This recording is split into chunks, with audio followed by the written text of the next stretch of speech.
And welcome back to the show. We are talking to Caroline Randall Williams. She is a writer in residence of medicine, health, and society at Vanderbilt University. And we've been talking about imposter syndrome, this feeling of feeling like you're a fraud, or even maybe like you're a failure when on the outside it appears that you're successful. And Caroline, before we took a break, we were talking about how women of color in particular are feeling this feeling more than their white sisters, more than men. And I guess I'm trying to get this understanding. Is it a feeling, this imposter syndrome, is it something that we do to ourselves and put ourselves through, or is it something that's done to us because of the fact that we are Black women, Latino women in a society, and sometimes not seeing folks in faces that look like ours? I mean, I think that the answer has got to be that it's a bit of both, right, April? Yeah. I think that not seeing examples of women in power who look like us, of seeing women at all, of seeing people of color at all, and the intersection of those two things, of course you're going to feel a bit like a duck out of water. Of course you're going to feel a little bit alienated in your space because there's not been anyone that looks like you to make you feel like you belong, to give you context. And now it's empowering. It's empowering to get to be the first person in a space like that, or to break new ground, to make new space, to make a way for people. But it also can create this sense of, am I supposed to be here? Especially when you start to do that complicated work of thinking about how you might be received by other people. Because I think a lot of imposter syndrome, certainly for me, has to do with my anticipating other people's perspectives, other people's limitations, and my anxiety about how I work around that. And I think, and maybe that's, I have the gift of having a mother who has found a way in academia and in writing spaces. And so I have had an immediate, direct example. And that certainly has been a part of my power and confidence to help navigate any sense of imposter syndrome, because my mom has always really empowered me to feel, you know, you do belong here. I see you. I respect you. I'm going to help you find your voice. And so then once you have that backbone of deciding that you do belong, then it just becomes making sure that people understand you. It's interesting that you talk about, you know, a lot of the fear, a lot of the feelings has to do with what you think people think about you. But there's some folks, the flip side of that might be, I don't really care what people think. I'm going to just be successful and go at it and do it. So where does that come in, that drive and that ambition? How does that override the feelings that people are feeling when they have this imposter syndrome? Well, I think it's that will to be the first, like we said, to break new ground. I think that where there has been an absence of opportunity, that which is, which has historically been true for women and people of color in spaces of power in this country, where we have not been granted space. In this moment, if we harness that drive, we can find a way into those spaces with the right combination of luck and insight and inspiration from necessary allies, obviously. If we can find that space, the power and excitement of making history, the excitement of breaking new ground, of being a pioneer, and of knowing that you're going to be helping other people find their way in and making their struggle less. I think that's part of it. I think that it comes from a sense of like getting justice done and a sense of being a standard bearer for others. I also think it's interesting that you talk about your conversation with your mom. And I've had this conversation about imposter syndrome with my daughter. I see it one way. It's obvious that she sees it another. Sorry, I'm getting my voice back there. But to me, it's I was raised to be strong, to take it, to persevere, and sometimes not show the struggle, right? Because we're supposed to be strong Black women and do it. But she feels some of those same feelings, like you're explaining, you know, oh, what does this person think about me? Am I good enough? And so I wonder if you think there's that disparity in age that really sort of makes women feel differently about this whole situation, whether you're in your professional world or in the educational world. I love that you brought that up, because I do think that there is something to be said for,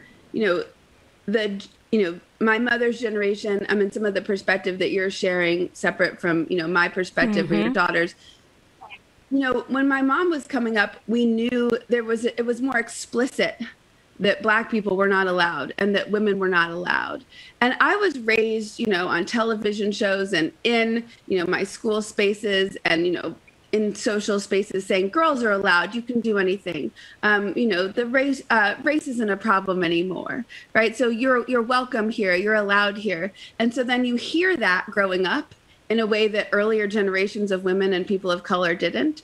And so you're told that there's room for you, and you're told that there's a chance for you.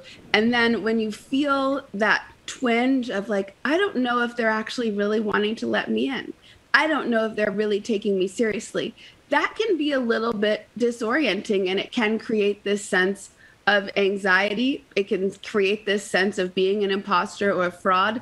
And then you have to dig back and then remember what your mom said and what your granny said about, these people are not here for you. Yes. You know that you're going to have to make your way, even though they told you that they are now. They didn't tell me that I was supposed to belong. So I think when people name that they're not on your side, it's easier to be on your own side. Yep. And then when people say they're on your side, but they're not, it can be a bit more disorienting and sort of exacerbate this imposter syndrome that we're talking about. But that's when you lean back on the advice of your ancestors and the people who come before you. And those folks who know you best, right? And know what your potential is.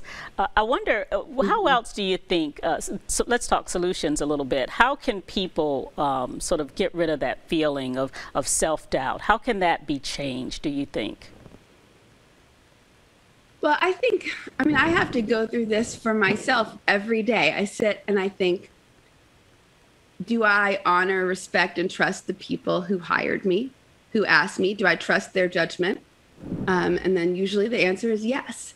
And so then I say, okay, well, they've chosen me. Do I stand by the work that they saw when they asked me to come and do work with them? The answer is yes, I stand by the work that I put out into the world.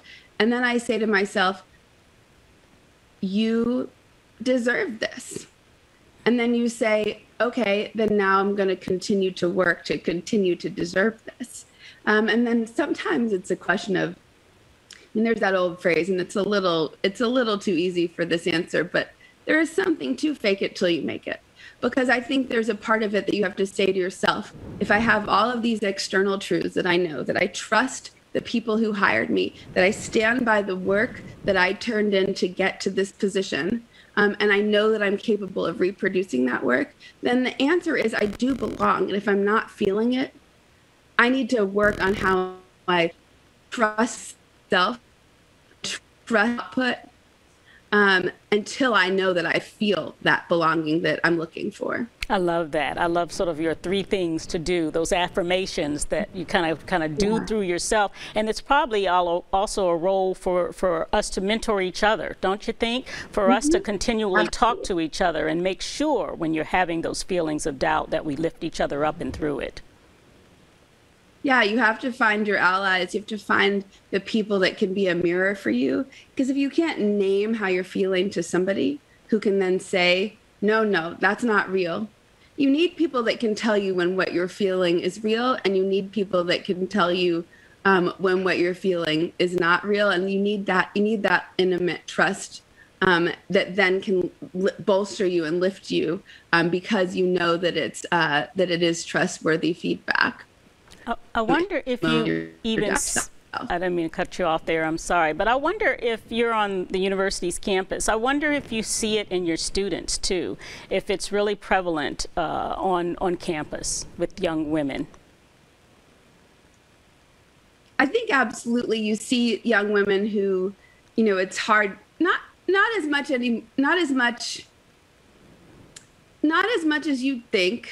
I'm really actually inspired by some of the generation coming up behind me, these girls that are really ready to wade into the fray. But you do see young women apologize more when they talk. They say, I don't know if this is right, but right. They sort of couch their answers in an uncertainty that you say, just wade in, trust yourself. You're smart. You got into Vanderbilt. You're sitting in my classroom. You've already gotten feedback from me. You know that I value your intelligence. And you just want them to wade in with assurance. And that I teach classes that have a lot of conversation at their root.